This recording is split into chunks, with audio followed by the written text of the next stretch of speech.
झारखंड वार्ता, खबर आम हो या खास, पहुंचेगी आपके पास। असम के मुख्यमंत्री और भाजपा झारखंड चुनाव सह प्रभारी हेमंत बिस्वा शर्मा ने कहा, सीटों पर चर्चा हो रही है, आगे भी चर्चा जारी रहेगी। अभी तक की चर्चा में 810 सीटों पर चुनाव लड़ेगी। जेडीयू 2 सीटों और एलजेपी 1 सीट पर चुनाव लड़ेगी। भाजपा बाकी सीटों पर चुनाव लड़ेगी। इसमें थोड़ी बहुत बदलाव हो सकती है। लोक जनशक्ति पार्टी और उस दृष्टिकोण से ये चुनाव हम लोग बीजेपी और ये तीनों पार्टी मिलकर लड़ना चाहूंगा। सीट का सरसा चल रहा है, आगे भी कुछ सरसा चलेगा। ऐसा नहीं है कि आज मैं जो बताने जा रहा हूँ वही एकदम फाइनल है। कभी कभी परिस्थितियों को देखते हुए नामांकन का समय अभी भी है, कुछ सामान्य परिवर्तन इधर उधर हो भी सकता है और होना भी कभी स्वाभाविक होते हैं। लेकिन जो फिलहाल जहां तक हम पहुंचा हूं वहां तक का बात मैं आप लोगों का सामने रखना चाहता हूं। पहले हम आशु को अभी तक जो हमारा डिस्कशन हुआ, ये 10 सीट में आशु लड़ने जा रहा है, जिसका नाम मैं आपको बोलना चाहूंगा।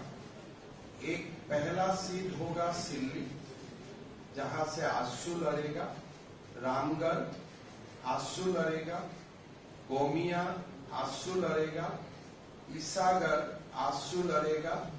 मांडू आशु लड़ेगा। जुगसलाई आशु लड़ेगा। डुमरी आशु लड़ेगा।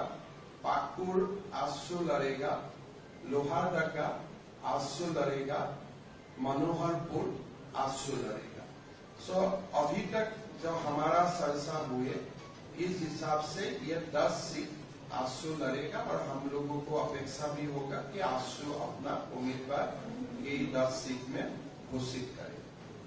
जनता दल यू का साथ अभी तक का जो हमारा चर्चा हुआ है, वो चर्चा का अनुसार जमशेदपुर वेस्ट और तमार जनता दल यू लड़ेगा।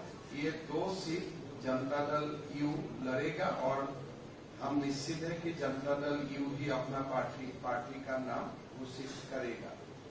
लोक जनशक्ति पार्टी 1 सीट में चुनाव लड़ेगा, वो होगा 17 से लोक जनशक्ति पार्टी चुनाव लड़ेगा।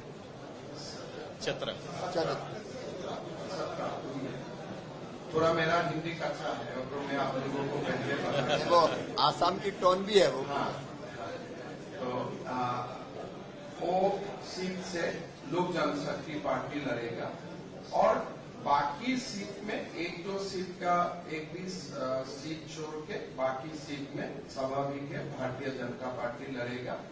यही सीट का एक मोटा मोटी जो डिस्ट्रीब्यूशन है, जनता दल यू 2, लोक जनशक्ति पार्टी 1, आशु 10 और बाकी सीट ऐसा नहीं है कि बीजेपी ही लड़ेगा, कहीं कुछ सरसा में 1-2 इधर उधर हो सकता है, पर मूलतः यही पिक्चर है जो मैं आपको बताने के लिए हमने आप लोगों को निमंत्रण किया था।